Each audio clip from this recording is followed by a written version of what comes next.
रामकृष्ण हरी मित्रांनो, सकाळी 5 वाजता उठून एक्सरसाइज करतोय। आज बाहेरगावी जायचं आहे कामाला, त्यामुळे एक्सरसाइज झाल्यावर बॉडीची कंडिशन चेक करू शकता।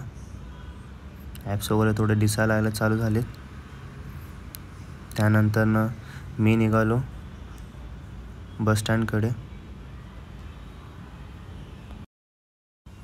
बसमध्ये बसलोय। आता माझा टोटल अजून 4 तासाचा प्रवास आहे। प्रवास करताना भूक लागली आहे म्हणून मी आणलेला कॉर्न खातोय। त्यानंतर एका ठिकाणी बस थांबलेली आहे जेवणासाठी, तर त्यावेळेस मी खाल्ले 4 बनानाज। मी आता गावात पोचल्यानंतर 1 ग्लास ज्यूस पिलेला आहे। दुपारचे 4 वाजता कस्टमरने नाश्ता मागवलेला आहे, समोसा कचोरी। कस्टमरच्या प्लेसकडून दुसऱ्या गावाकडे जाण्यासाठी 2 रस्ते स्प्लिट करावे लागला। बस चढून उतरून आता रेल्वे स्टेशनला आलो आहे। इथून जळगावची ट्रेन पकडलेली आहे।